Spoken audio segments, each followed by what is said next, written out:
shore. And Afro man in the crowd on the floor. Out of town, never saw her before. Told her, baby, we don't got that long. What's good, guys? You know, we're out here today with DJ Kurupt. How's your day going, sir? Good day, man. It's a great day. I appreciate you guys, doing this interview. Today was an awesome day, though. Thank you for asking. How was yours? It was good. I got the chance to wake up this morning, so I'm grateful for everything. Grateful to be alive, not being able to move, being healthy. So it's actually an honor for you, to have us in our show. Just our first video. We was like a little nervous, but thank you for giving us, the chance. So we're just gonna dive right into the music. The first questions. Okay. So first question, I'm gonna try to make this very simple. What got you into making music? I was it's kind of weird because I can't say that I was forced, but I just always loved music. And but what really got me into DJing, it was kind of forced in a sense because I had just had a lot of music. Mm-hmm. And then when we started to throw parties, I was, like I said, I was the one with all the music. So I was kind of led to be the DJ. I didn't expect to be the DJ. That wasn't my thing. I wasn't really into being a DJ. I didn't even know what DJing was. I just knew that I loved music and I had so much of it.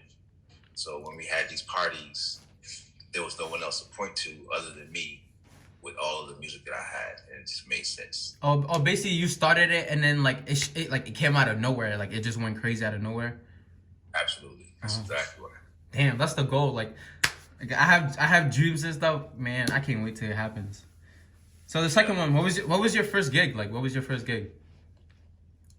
Those house parties. Those were, what I'm saying, like, because we did them so often. Like every weekend we would have a party, and it wasn't even like practice. It was practicing, but in the back of my mind, because what I was focused on was enjoying the time. We were teenagers, man. Oh yeah, so you were just trying to enjoy like the time and shit. I understand. Yeah, exactly.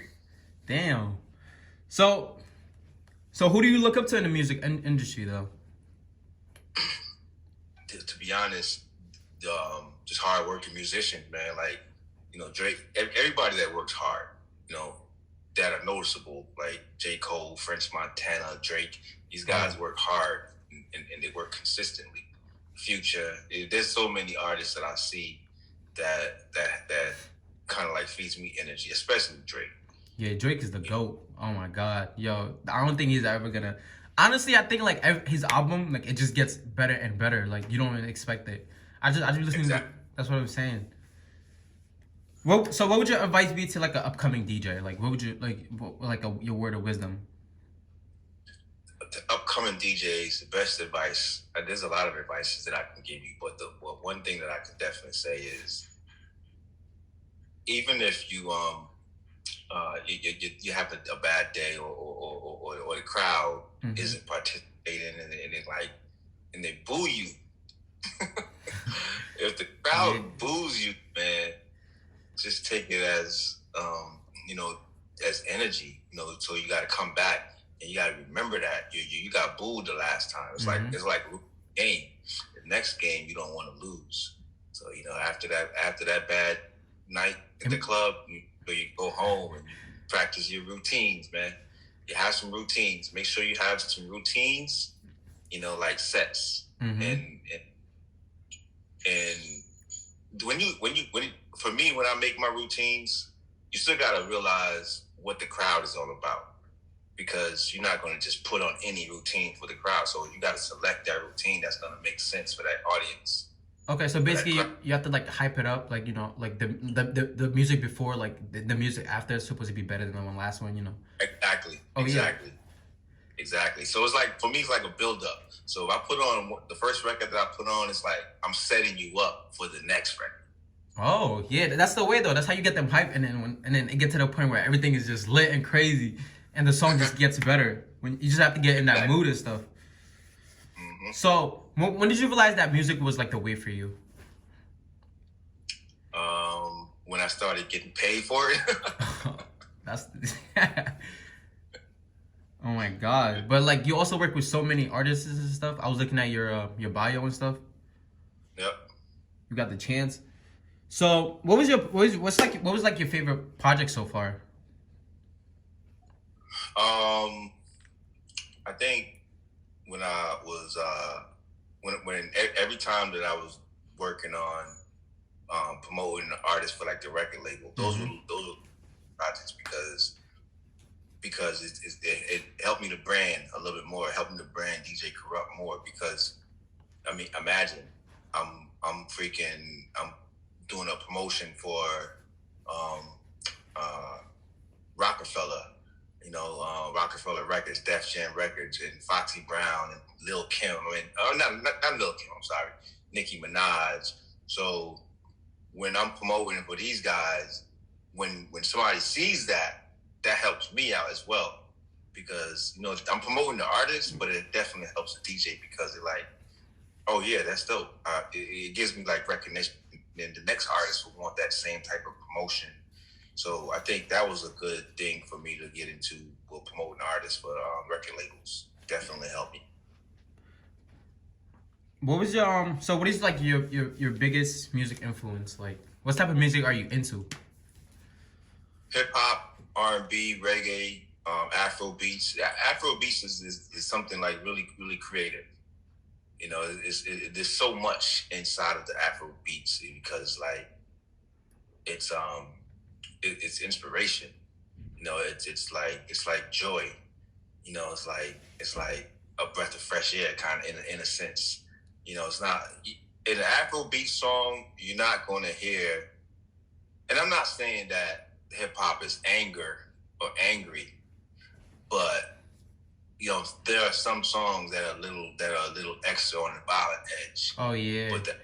But as far as the Afro beats, it's just like a good vibration all around. It's just happy music, man. Yeah, I feel like the hip hop now is like they rap about the stuff they do on the streets, which also like ends up getting them in trouble in the long run, because like don't they use like your lyrics now like for in your court and stuff like that? Mm-hmm. That's what I'm saying. I think I like the music like back in the day better, because it was more chill, vibey. Now it's I'm not gonna say I don't listen to the violence music, but I'm just saying like now it's just about like sneak dissing, it was just sneak diss and stuff like that. So I don't even know. I'm glad you said that, man, because that's exactly what was happening today. But this is what I can say about that a lot of people should realize, recognize, and stick with, because those artists that are rapping about their life experiences, yeah, some of them are tough. A lot of them are tough, and they are definitely real. But I think for the audience to understand, like, when I think about it, when I look at it, I say, okay, that's what he went through. That's what happened to him. That was the outcome for whatever he was into. And that's something that I do not want to be part of. So, I look at it in that sense. Okay, you're displaying what you went through and what happened and why it happened and and how you retaliate about it. So I'm looking at it like, okay, I don't want to be involved in that. And I think that's the mentality for the other side, for the audience to think about.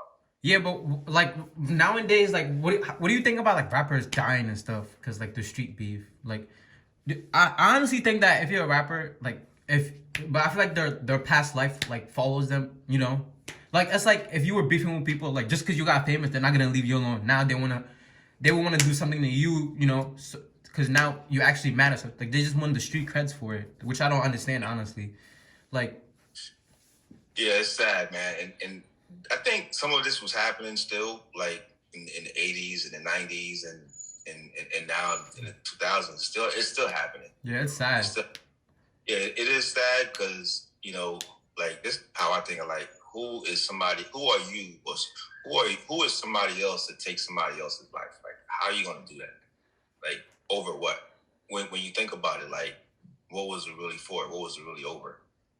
If that thought process was in place before it happened, what do you really want out of it? When you want to get rid of somebody, kill somebody, then what are you going to do then? Yeah, but they also don't think about like their family. Like that's what I was when I was watching the thing about like the recent shooting that just happened. Like you could never plan something and get away with it. You will always leave like they found the car and the people. You see how easy that was. Like they didn't thought of that. They didn't think that was gonna get caught. And after like everybody knows, like people would know you. Like they know what you look like, what you wore. So like you're gonna get caught no matter what. That's why I don't understand like why even do that thing. You should just let it be. Like why you gotta be a hater? Like I don't understand that. Yeah.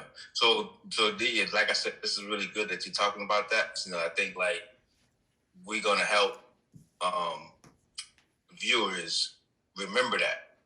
You gotta remember that no matter how angry you are, because and if you think about it, man, like I don't even want to talk about it too much, but those kids didn't do that because of their personal issue. They probably don't even know the kid, don't know the guy.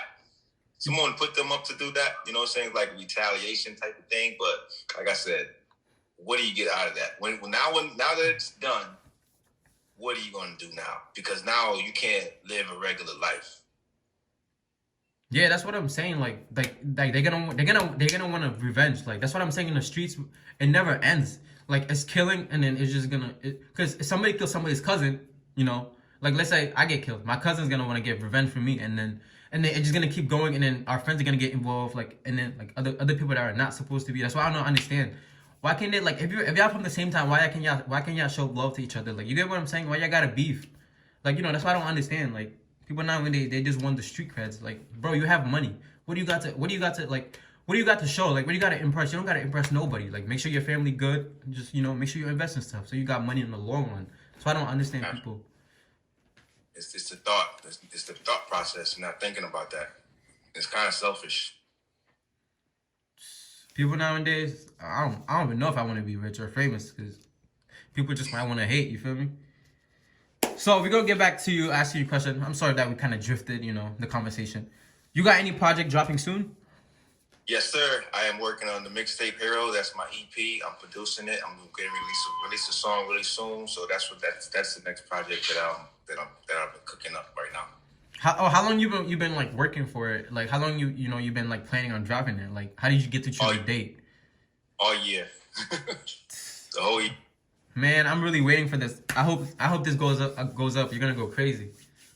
Yeah, definitely. I wish the best for you, man. I can't wait. Thank you. So you got is there any artists that you want to collaborate with? Well, honestly, I collaborate now with a lot of artists. So the next, I think I want to work with Kalani. Oh, she's fire. Oh, my girlfriend, she's obsessed with Kalani. I even had to get her a Kalani merch. Wow. She be putting me on a song. I listened to that song. What is it? Toxic by her. Like I just listen to this. She just put me on it. I don't know. She's like a hard person. Like she's like somebody you cannot hate. Like she's nice. She got it. I just be messing with her, but she's nice. I really hope that works out. I can't wait to see it. And I really hope it happens. Thank you, man. So thank you so much for having us. Giving us the honor to speak to a legend. Thank you so much. What you gotta say for the fans? Like a word of wisdom.